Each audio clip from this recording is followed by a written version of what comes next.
Remember to subscribe and hit the notification bell so you can get all my new videos when they come out. And also check me out over on Twitch, where I stream several different video games, including Red Dead Redemption, Spider-Man, and many more in the future.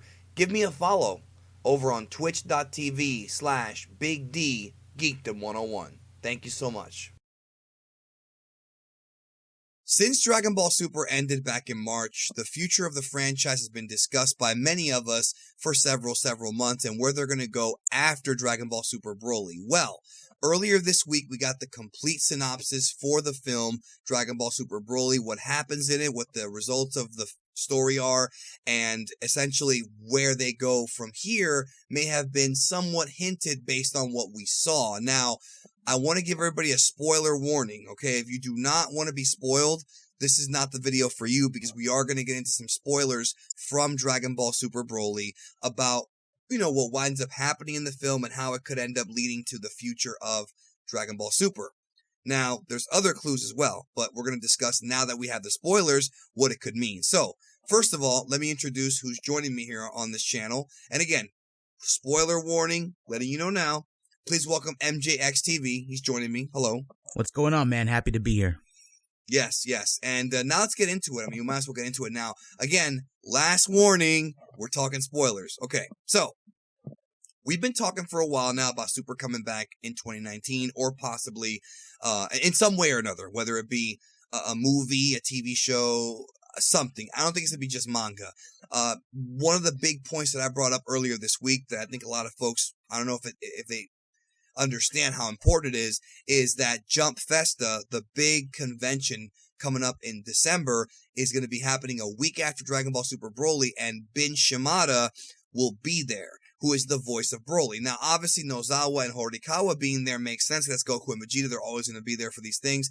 But having Broly, the voice of Broly, be there is very interesting, because Jump Festa panels, especially since Dragon Ball Super is going to be on the main panel, is usually to promote what happens the next year. The fact that Bin Shimada is there as Broly, and the fact that Broly, we know now beyond a shadow of a doubt, we can talk about it publicly, Broly does not die at the end of this film. On the contrary, he's there on planet Vampa, presumably with Lemo and Sheilai. I am now even further convinced, MJ, that this story, not just the Dragon Ball Super story, the story of Broly, is far from over.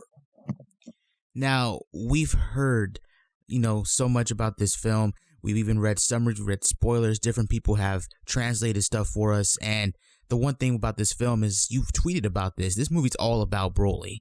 This movie built up Broly. Like, it dives into what he is. It dives into his backstory. It goes even further than that. And we also see him increase in power to become a very strong antagonist for the heroes.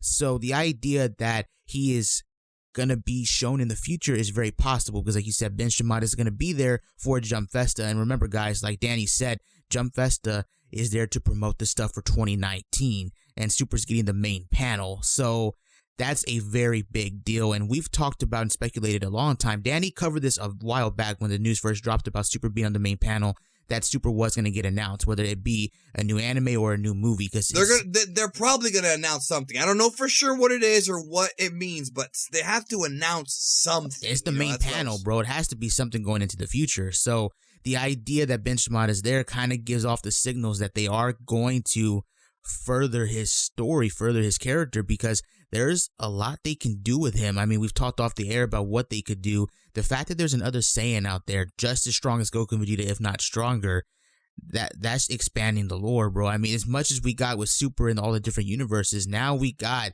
this character in Universe 7 with Goku and Vegeta, and I think that kind of sets the tone. It's not like Future Trunks where it's a different timeline. He's literally there in the universe. Yeah. We may see Trunks again. We may not. Either way, yeah, it's wrapped up in a way. I mean, I didn't like the ending, but still, when it comes to, for the Trunks arc, when it comes to Broly, yeah, he's there, and Goku knows he's there, and he tells him, I want to fight you again at some point, which is the typical Goku ending. Same thing with Jiren, and even Beerus, he told him the same thing, I'd like to fight you again sometime. But with Broly, there are other clues I want to get into real quick, about where the story could go. And I know a lot of folks are probably saying, okay, is Broly going to be a main character? Is the story going to be Goku, Vegeta, and Broly? I think that's possible now more than ever before. And I'm not saying that it's going to happen, but I think that an integral part of Dragon Ball Super's storylines going further could be Broly's involvement. They could do a thing where Broly, and I talked about this in the Jax Play video, where Broly is kind of like the backup plan. If they fail, they have Broly there. There are things they can do with Broly. The way the movie's structured is the first act is all about the past, Planet Vegeta, stuff like that. Act 2 is all about developing Broly. It's all about Broly meeting Frieza's forces, his father, being on Planet Vampa. And then Act 3 of the movie, the last third of the film, is a big freaking war.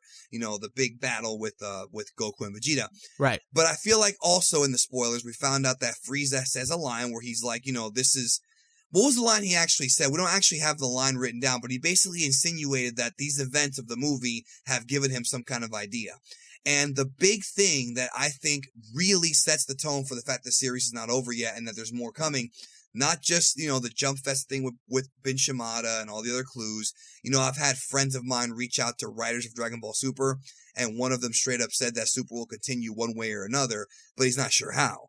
But that email was sent out months ago, so who knows what's really going on over there in Japan. They could be hiding stuff. We'll find out. Jump Festa will tell us, but this whole idea of Frieza saying that, plus the fact that we got Gogeta, and we got a film that did not have SSB Evolution or Ultra Instinct, and I know some people are going to say, well, Evolution isn't in the manga. It actually was in the manga, if I remember right. There's a version of it. There is a version of Evolution in the manga, and you could even argue there's kind of a power-up version of the Kaioken, which is why it kind of surprised me that we did not see Kaioken or Evolution in the movie. I thought they were going to all kind of correlate together, but it didn't happen. Well, yeah, I mean, that's the thing, is we didn't see the forms, and I've seen people saying, oh, that means it's cancel the manga. No, they're in the manga now, and we know Ultra Instinct is a thing in both versions, the anime and the manga. They were left out of the film because there's plans for them to come back later. That's all I can think of. Why would you leave Ultra Instinct out unless there weren't plans to come back later? Why would Toriyama write a film that introduces Broly, gives him so much backstory, and doesn't end up concluding with Broly dying? And I know if this was the end of Dragon Ball, if Super was over with this movie, right, there is no way that Broly would have survived this film. On top of that, let's say that Broly did survive and there was the end of Super. There is one scenario. Frieza is still alive. You're telling me that the series is going to continue with both Broly and Frieza being out there. Now, Broly can turn good and live happily ever after. Right. But Frieza, we know in this movie for sure that Frieza is still causing trouble. He's still chaotic. So, that tells me that until something happens with him where he's either fully reformed or he dies again, there's still a threat out there. There's still a threat out there for Goku and Vegeta to keep training. And actually, in the movie, Vegeta says straight up that, I'm training because in case Frieza ever does something. So, it's like they know what's to come. There's just so many clues now after finally getting a hold of this movie. Not getting a hold of it, but hearing what happens in the movie. Now everyone's going to think I have a copy of it. I don't have a copy of it, I swear. Everyone's going to think I have a copy of it now and I messed up. No, I really don't have the movie, I swear. But people already think I do. I was going to say, when it comes to Broly and Frieza, you could actually do, whether it be a movie or an arc, you can actually create a story about Broly possibly wanting to get revenge, like put him down like a vengeance arc where he wants to find Frieza and confront him because of what happened in this film. In the movie, Frieza does kill Paragus. I know people have been wondering what happens to Paragus. Frieza's the one that kills him. The spoilers are out. We warned them. Yeah.